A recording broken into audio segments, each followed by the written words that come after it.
లబ్ధి పొందటానికి ఏవైనా మాట్లాడుకుంటారు. కేసీఆర్ గారు మాట్లాడుతున్నారు. మన పార్ట్నర్షిప్ సమ్మిట్ జరిగినప్పుడు ఆయన ఇష్టం వచ్చినట్టు ఆయన మాట్లాడారు. రేవంత్ రెడ్డి గారు కూడా ఆయనకు నచ్చింది ఏదో ఆయన రాజకీయ లబ్ధి కోసం కానివ్వండి, లేకపోతే ఆయన రాజకీయ ప్రయోజనాల కోసం ఏదైనా సరే ఆయన మాట్లాడారు. అసలు రాయలసీమ ప్రాజెక్ట్ తీసుకుంటే అంటే నాకు పూర్తిగా సమాచారం లేదు, మా మంత్రి గారు చాలా డీటెయిల్గా చెప్పారు. కానీ 2020లో స్టే వచ్చిన తర్వాత జగన్మోహన్ రెడ్డి గారు ముఖ్యమంత్రిగా ఉండగా 2020లో ఈ రాయలసీమ లిఫ్ట్ ప్రాజెక్ట్కి స్టే వచ్చింది. స్టే వచ్చిన తర్వాత పరివేష్ పోర్టల్లో 25/6/2021 ఆ స్టే వెకేట్ చేయడానికి వీళ్ళు అప్లై చేశారు ఎన్విరాన్మెంట్ క్లియరెన్స్ కోసం. ఎన్విరాన్మెంట్ క్లియరెన్స్ బేస్ మీద ఎన్జిటి స్టే ఇచ్చింది. సో ఎన్విరాన్మెంట్ క్లియరెన్స్ కోసం పరివేష్ పోర్టల్లో 25/6/2021 government of Andhra Pradesh, the then government of Andhra Pradesh, Rayalaseema ప్రముఖ నాయకుడు ఆనాటి ముఖ్యమంత్రి శ్రీ జగన్మోహన్ రెడ్డి గారు నేతృత్వంలో అప్లై చేశారు.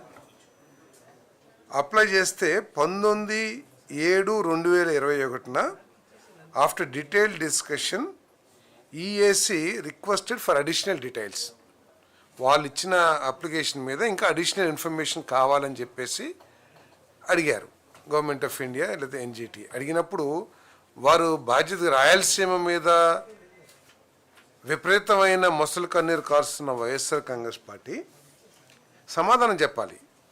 మీరు అధికారంలో ఉన్నప్పుడు 19/7/2021 అడిగిన ఇన్ఫర్మేషన్ అడిగినప్పుడు మీకు నిజంగా రాయలసీమ ప్రాంతం మీద కానీ రాయలసీమ ప్రజల మీద కానీ ప్రేమ లేదా ఆపేక్ష ఉంటే, రాయలసీమ ప్రయోజనాలు కనుక మీకు ఇంపార్టెంట్ అయినట్లయితే వెంటనే 4 రోజుల్లోనో 2 నెలల్లోనో 3 నెలల్లోనో మీరు రిప్లై ఇవ్వాలి కదా. వారు అడిగిన దానికి ఇవ్వకోకుండా 11/10/2023 వరకు వాడు అప్లై ఏమి సబ్మిట్ చేయాల. 11/10/2023 లిస్ట్ అయింది, అది రీలిస్ట్ అయింది మళ్ళీ కేసు. అప్పటిదాకా కూడా వాళ్ళు సబ్మిట్ చేయకపోవటం మూలంగా దాన్ని రీలిస్ట్ చేశారు. అంటే గవర్నమెంట్ ఆఫ్ ఆంధ్రప్రదేశ్ నుంచి ఎటువంటి సమాచారం రాలేదని చెప్పేసి వారు రీలిస్ట్ చేశారు. ఎందుకు ఆనాటి ఆంధ్రప్రదేశ్ ప్రభుత్వం, జగన్మోహన్ రెడ్డి గారి నాయకత్వంలోని వైఎస్ఆర్ కాంగ్రెస్ ప్రభుత్వం, రాయలసీమ గురించి మొసలి కన్నీరు కరుస్తున్న వైఎస్ఆర్ పార్టీ ఎందుకు ఈ ఎన్ని సంవత్సరాలండి 21 నుంచి 23 దాకా అంటే 2 సంవత్సరాల 4 నెలలు, 2 సంవత్సరాల 4 నెలలు ఎందుకు కామ్గా ఉన్నారు? ఎందుకు దీనికి కావాల్సిన సమాచారం సబ్మిట్ చేసి వారు ఆ స్టేని ఎత్తేయించుకోవటానికి లేకపోతే ఎన్విరాన్మెంట్ క్లియరెన్స్ సాధించడానికి ఎందుకు ప్రయత్నం చేయలేదో ఈరోజు సమాధానం చెప్పాలి వైఎస్ఆర్ కాంగ్రెస్ పార్టీ.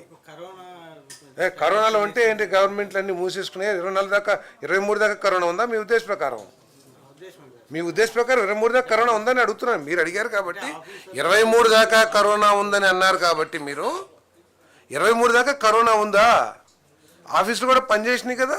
ఇటువంటి ఇంపార్టెంట్ వాటి మీద రాయలసీమ ప్రయోజనాల కోసం, రాయలసీమ ప్రజల కోసం మొసలి కన్నీరు కారుస్తున్న వైఎస్ఆర్ కాంగ్రెస్ పార్టీ 2 సంవత్సరాలు 4 నెలలు ఏం చేసింది? సమాధానం చెప్పాలి.